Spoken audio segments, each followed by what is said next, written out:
Thanks, Mike, and thanks, Amanda, and everyone involved in putting this together. And thank you for the invitation. It's a real pleasure and honor to be here with you. I wish it could be in person.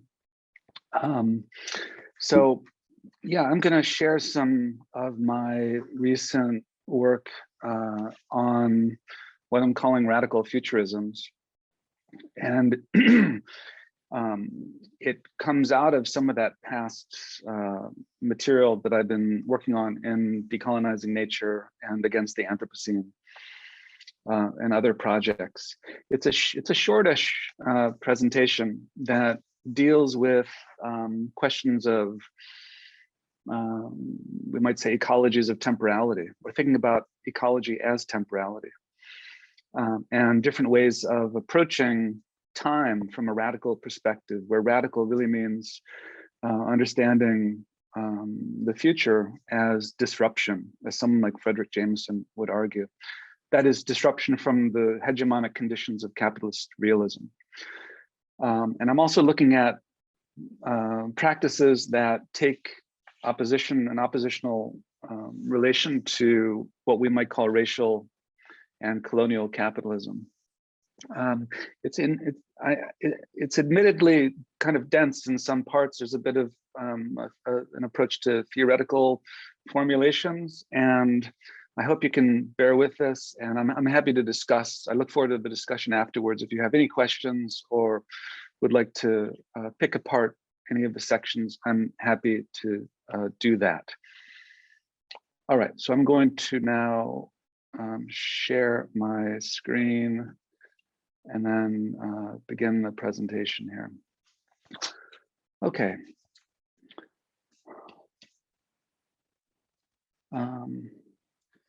So with her compelling contribution to what we can call indigenous futurism, Thirza Jean Cuthand, and her video Reclamation from 2018, you can see a still of it here, documents what's to come, premised upon a mass settler exodus to Mars.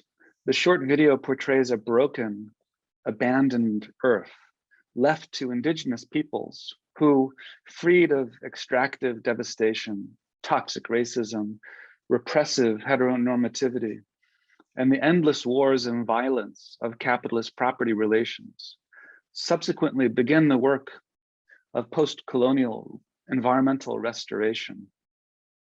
And you can find, I'm not going to show the video, it's 13 minutes long, and you can find it on YouTube at that link below. It's a really amazing video. I encourage everyone to check it out. Delivered through familiar documentary tropes, the piece showcases interviewees like this still, discussing their newfound lives with contextualizing footage of dystopian landscapes like this one, showing the Albertan tar sands, one of the largest extractive zones on planet Earth, actually. And this is all presented in the evidentiary mode with a handheld camera's reality effects. Its futurism unleashes radical formal possibilities in both decolonizing time, that is, reversing conventional documentaries' ties to pastness, and instead projecting that which has been into the what's to come. That's its fictional premise. And generating forces of creation beyond the mimetic doubling of reified colonial realities.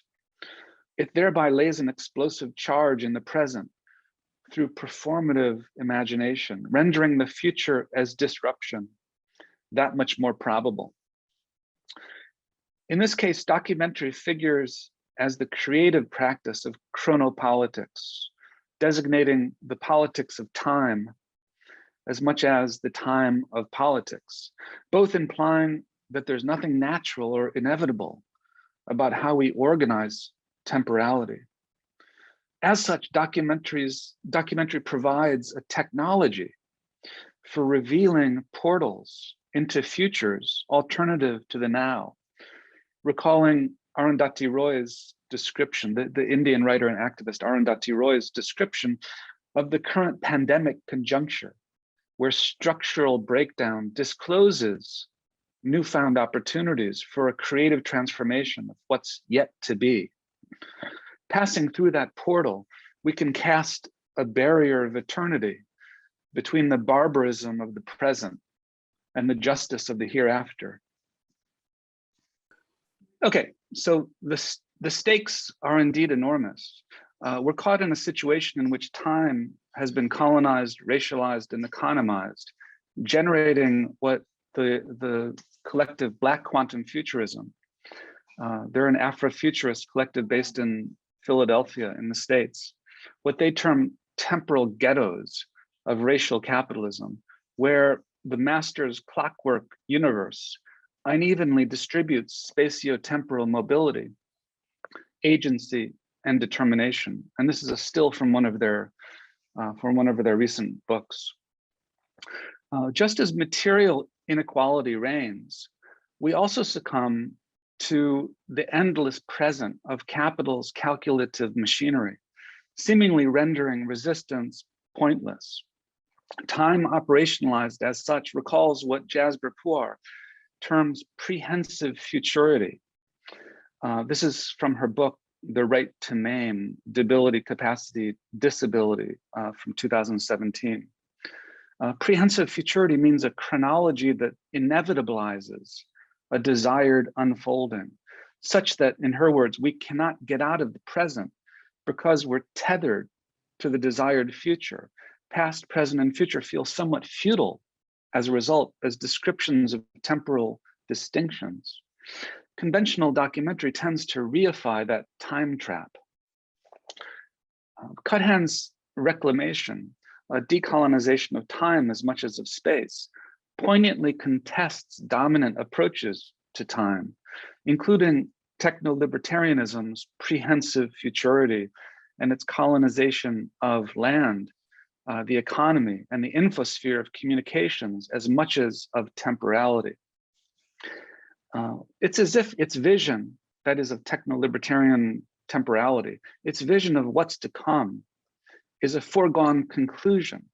An example would be when the billionaire tech entrepreneur Elon Musk, who in response to charges of complicity in the recent anti-democratic political takeover in Bolivia, this is in 2019, in part to secure lithium reserves for global markets, including for Musk's own Tesla cars and his SpaceX project, tweeted, "We will coup whoever we want, deal with it." Performing the hegemonic futurity to which we're all tethered, Elon Musk pushes extractive colonial capitalism into any and all territories, including outer space, as well as into infinity. And thankfully, that anti-democratic coup was reversed in subsequent elections in 2020. But that Musk's project entails destroying the lands, water, and life chances of frontline communities worldwide, producing a growing class of the indebted, the vulnerable and disenfranchised, subjected to all manner of police violence, incarceration, and growing deaths of despair, for instance, from the opiate crisis. On top of, that is, mounting climate disasters, existential insecurity, and pandemic emergency. Given the resulting desperation, our forlorn present has triggered blunt expressions of what we might call time resistance. Like Alicia Wormsley's project, There Are Black People in the Future, placed recently in halting all-cap white letters on billboards in Detroit, Michigan, as well as on various artistic objects and sculptural pieces, installations, and films. Wormsley's revolt against being defutured, against the idea that Black people could be defutured, elaborated in a proleptic tense of the present impending, a chronopolitics of prefiguration, resonates with ongoing battles over public monuments and their removals.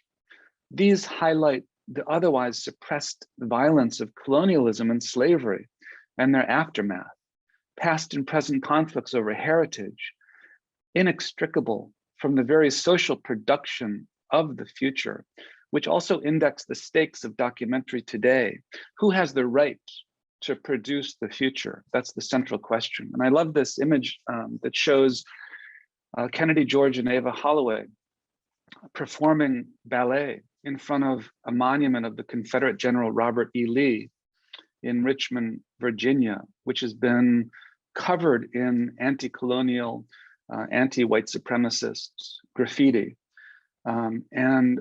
This is a perfect example of a geography of conflict over heritage and monuments, the commemoration of the past, which we know has everything to do with guaranteeing a certain kind of future. It's that prehensive futurity that Jasper Puar talks about. So this is an act of emancipatory chronopolitics, in a way, dancing on the ruins of that racist, white supremacist past. So radical futurisms have arisen in recent years to assert this right to produce the future, articulated through speculative visions of times to come, as witnessed internationally in the formation of creative practices pledged to decolonizing the not yet. These rescue open potentiality from the grips of capitalism's algorithmic capture, its technogenic determination, and its biosecurities of control. Building on the precedents of Afrofuturisms of decades past, when Black sci-fi and musical experimentation projected an emancipatory technological presence in the years ahead, as fictionally dramatized and historicized in, for instance, Black Audio Film Collective's film, The Last Angel of History, which you see, here's a range of different radical futurisms that we could look at. It's really been exploding in recent years. And here's a still from Black Audio Film Collective's Last Angel of History from 1996 that offers us a speculative, dramatized history of Afrofuturisms. These varieties of practices now generate new configurations of documentary in multiple sectors, including those of indigenous futurisms, trans and queer futurisms, multi-species, and eco-socialist futurisms, and more. One such modeling is Black Quantum Futurism and their documentary chronopolitics, which materialize video assemblages and photo montages that unleash the force of radical reversibility. And I'm going back and forth in my talk between video and photography and other aesthetic formations. I guess because many of these practitioners that I'm dealing with aren't solely focused within one medium, but really they see and are operating within a variety of different mediums, almost in an opportunistic way, so as to avoid potential formal enclosure within this or that approach to representation, materiality, or medium. So I think that itself, that resistance to medium specificity is part of an extension of that politics of emancipation that all these practitioners are interested in. So Black Quantum Futurism targets time zones that keep racialized bodies locked in oppressive cells, fortified by all manner of temporal encasements of unchanging pasts, presences of indolence and criminality, defutured voids. And from these, they break out. As with their 2019 video, Black Space Agency training video, overlapping images blur into illegibility, shapes mirror and mutate, mimicking soundscapes filled with echoes and reverberations, all emanating from a deep psychic space of traumatic collective memory in the afterlife of slavery, in Saidiya Hartman's words, and in the recent past of housing segregation in Philadelphia. So this is another still from a video. You can find it online. It's about 4 minutes long at Black Quantum Futurism's website. Foregrounded as well in the experimental music of BQF member Kamea Yewa, also known as More Mother, sonic elements perform like their visual analogs as so many fugitive elements, oftentimes ripped from appropriated sources of violence. Some are sourced directly from deadly encounters with anti-Black police brutality, as with the sound piece, The Afterlife of Events, Time Distortion from 2016, which you can find on SoundCloud here. With its torturous audio mixed with brutalist electronica, representing Sandra Bland's violent arrest by police in Texas before her suspicious death in jail. As they write, we believe that astrological events are reversed and act retrocausally from the cosmic future to influence present events that will be subsequently written on the fabric of the past by light and sound. I'm very interested in their term retrocausality. This is a way of thinking about chronopolitics where the imagination of future possibilities can act retrocausally to change the conditions of the present and past. So it's a disruption of the temporality of linear progressivism that's very much based within the larger scientific and theoretical practices of quantum physics. And they borrow in their very name of the collective, Black Quantum Futurism. They're also very interested not only in Afro-diasporic approaches to temporality, but also in scientific ones like quantum field theory. Okay, so such is a recipe for Futurism's transformative power in the present. With Black Space Agency and associated collages, BQF graphs the techno-optimism of past space travel, dramatized in astronaut iconography, like you see in these collages, and mirrored helmets reflecting black faces, onto newspaper clips reporting unfulfilled housing justice dreams, resonating with the goals of Black Quantum Futurism and their Community Futures Lab, which they set up in North Philadelphia, where one of its members, Rashida Phillips, works also as a housing rights lawyer. So they're really in a very interesting collective that's artistic, speculative, practicing experimental music, but also based within housing justice law. Indeed, the challenge for them is how to constellate their pulsating lights and sounds to gain the future they want, ripped from the contradictions of racialized inequalities in resource allocation and housing injustice. As their video quotes Dr. Martin Luther King Jr., as valid today as it was in 1966, who said, "There's a striking absurdity in committing billions to reach the moon where no people live, while the densely populated slums are allocated minuscule appropriations." And certainly we can think about that in relationship to Jeff Bezos's space dreams and Elon Musk's plans to terraform Mars. Another crucial reference here is Gil Scott-Heron's musical piece called Whitey on the Moon from 1970, which is an amazing, also very chronopolitical challenge to the terms of techno-libertarian utopianism. These uneven geographies between planned space development in outer space on the one hand, and conditions of impoverishment and resource inequality on Earth are also upended in Cuthand's video Reclamation, resonating with the resounding world historical project of decolonization, as demanded by indigenous formations like Idle No More in the North American context of Canada, or what indigenous people call Turtle Island, and more recently, the Red Nation, based in Albuquerque as a radical decolonial and anti-capitalist project.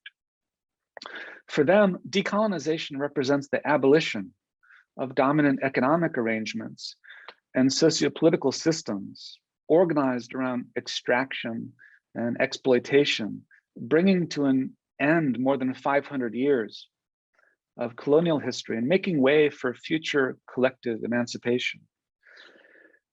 The video's performative power constructs its subjective viewership as an emancipated people to come on land evacuated of oppressors, which bears on how solidarity might operate today, particularly in settler colonial territories like North America, including in documentary practice. Eve Tuck and Wayne Yang have argued in this crucial piece, Decolonization is Not a Metaphor, that non-native solidarity with indigenous emancipation must avoid what they term settler moves to innocence, meaning goodwill ally gestures that practice the metaphorization of decolonization, but that deny its essential meaning, which is the return of land and sovereignty to indigenous peoples, without anchoring those superficial gestures in the latter's radical meaning, metaphorizing acts which facilely extend decolonization to this and that, whether decolonizing the university or decolonizing sexuality. As necessary as those also are, they problematically attempt to reconcile settler guilt and complicity and rescue settler futurity, according to Tuck and Yang. Ultimately, for them, settler accomplices can only accept an ethic of incommensurability when it comes to solidarity. In their words, relinquishing settler futurity, abandoning the hope that settlers may one day be commensurate to native peoples, which in turn requires an understanding of uncommonality that uncoalesces coalition politics. Accepting uncommonality leaves us recourse to alternatives like those presented in radical Black praxis, dedicated, for instance, to the undercommons and a permanent fugitivity, as elaborated by people like Fred Moten and Stefano Harney, where the refusal of property and possession of land as much as conventional subjectivities is the ethical truth of emancipated social experience and the only possible basis for decolonial solidarity in the future. That's exactly, I think, I would propose, what Cuthand's radical futurism offers to non-Indigenous viewers like myself. And here's another still from the video, through its aesthetic construction, which is a subjective non-place, dispossession, and permanent fugitivity. And this precisely because the decolonized what's to come is devoid of settler colonialism's oppressive subjects. So with this video, non-Indigenous viewers experience effectively their own disappearance or their own non-existence. They become accomplices in the abolishing, I would add on to this, the abolishing of whiteness as a structure of racial division and colonial oppression.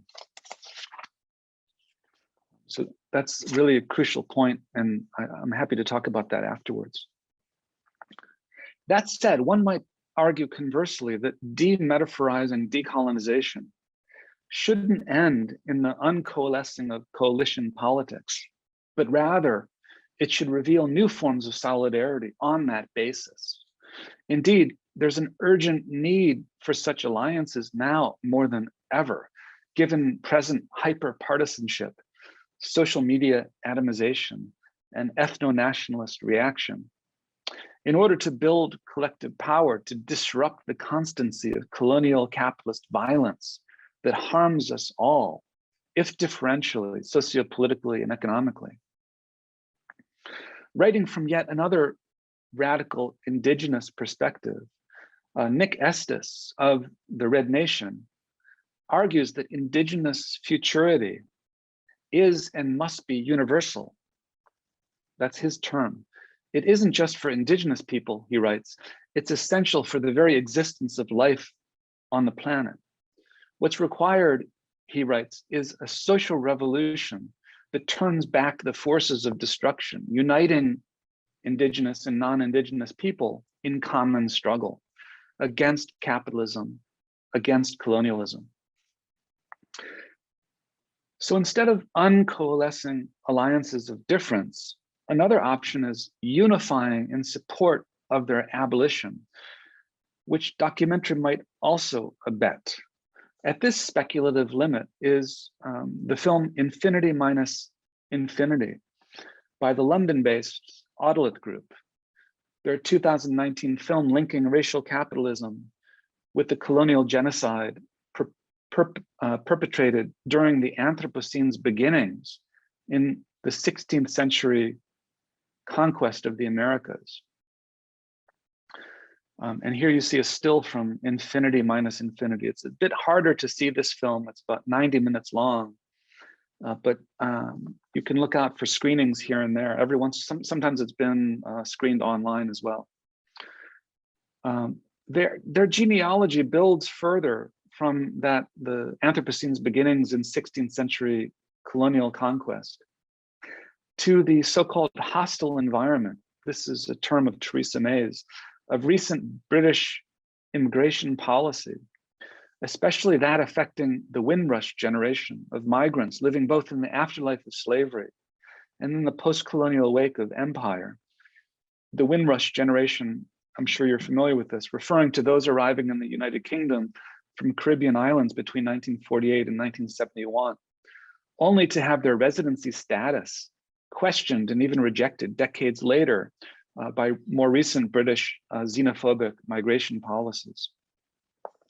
The film's cinematic allegory traces these complex historical networks as mediated by performance and dance, recital, historical truth-telling, spoken by figures who appear as trans-temporal deities, as in the still that you see here. With them, the video choreographs what the artists call a choreo-poetics. Poetics of the chorus, approximating an aesthetic form of collective speech inspired by the Black arts movement in the US and the poet and playwright Ntozake Shange's work from the 1970s and 80s. The script draws from diverse sources, including the writings of Jamaican poet Una Marcin, the Martinican philosopher and poet Edouard Glissant, the Brazilian sociologist Denise Ferreira da Silva, and British geographer Catherine Youssef. One central character appears many-headed, as if an Indo-futurist trope signaling multiple realities, a future of many futures, in a time-splitting act of metaphysical and even cosmopolitical import. With Ferreira da Silva, and this article in particular from 2017 that appeared in Efflux, the artists speculate about a blackness beyond capture, an infinity beyond infinity, in the place of the subjectivity long denied to those of African diasporic descent by European Enlightenment modernity. Documentary is consequently keyed to a future indeterminate, to the ultimately uncapturable zone of the decolonized fugitive. Ferreira da Silva discusses blackness as antimatter, as negative life in her terms. That is, life that has negative value and has been instrumentalized historically by Europe's universal measure in defining whiteness as its counterpoint and the height of self-actualizing reason. And in her essay, she moves from Hegel and Kant through many other philosophers within the European Enlightenment tradition to make this very complex historical and philosophical argument. So the latter, that is whiteness as Europe's universal measure, is fortified by racial oppositions gained through colonization and enslavement, with all of the sociological, economic, and representational violences that were cause and consequence of that inequality, including a long history of documentary and photographic anthropology. From its negative use value to white reason and to the dialectics of race, Blackness in Ferreira da Silva's deconstruction, however, opens onto indeterminacy, topologically connected to the infinite and uncontainable, approximated in infinity minus infinity by turning the ears and eyes and fingernails of figures into corporeal portals to other worlds. This is accomplished through a kind of biopolitical montage in which bodily orifices and surfaces provide screens of layered videos within videos, revealing ever new scenes from what we might call the racial Capitalocene. That is, the geological epoch shaped by colonial capital, offering a more precise descriptor of historical geology than that of the Anthropocene. Defining a documentary of allegorical immensity, the film's voiceover culminates by speculating about an eventual future resolve of liberation, though only when those myths have been incorporated one into another and recognized as constituent parts of the before and afterlife of slavery and the never-ending colonial project. So in other words, an emancipatory futurity for the Otolith Group depends on coming to terms with that racial and colonial historical past. We can't, in other words, move on from the conditions of the present until that happens. So finally, in conclusion, reverberating with Cuthand's reclamation, as well as Black Quantum Futurism's layered chronopolitics, the video by the Otolith Group, Infinity Minus Infinity, its performative documentary proposes something like an abolitionist double negative, both catalyzing one, a disidentification not only from white supremacy, but from the very logic of racial difference, and two, compelling the nullification of the very system of racial difference, that is the legal and economic institutions, the technosocial and educational infrastructure, the effective and aesthetic practices that have reproduced it historically and into the present. So that nullification or disidentification, I think, is really crucial, and it's something that I'm thinking about in relationship to a couple of different theoretical sources. One is the work of Max Tomba and what he calls Insurgent Universality, where he proposes that solidarity, understood politically, begins with the renunciation. It necessarily begins with the renunciation of one's particular identity. It begins as a practice of disbelonging to a specific social position and to a given social order. So insurgent universality for Tomba is a universality from below, a democratic excess with a necessary empty center.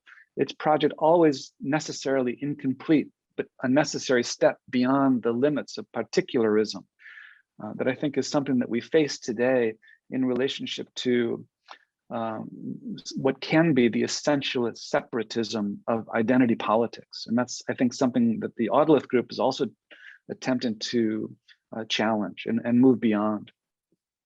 There's also the book Mistaken Identity by Assad Haider, who argues for political emancipation that must be universal, but to be universal, it requires a kind of disidentification. And I'm proposing a connection to this based on a disidentification from whiteness as a racial project of divisiveness and something that the ruling class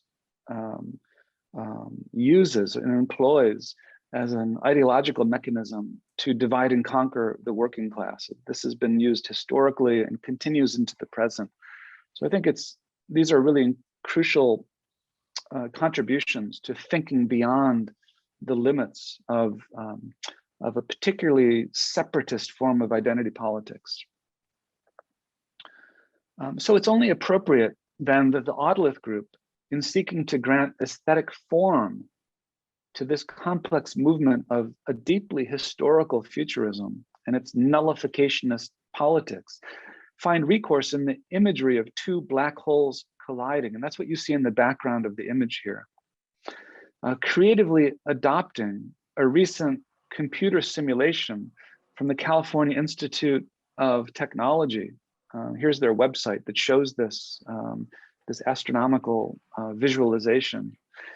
Creatively adopting a recent computer simulation from the California Institute of Technology that shows that awesome astronomical event, the colliding of two black holes, detected for the first time ever by the Laser Interferometer Gravitational Wave Observatory.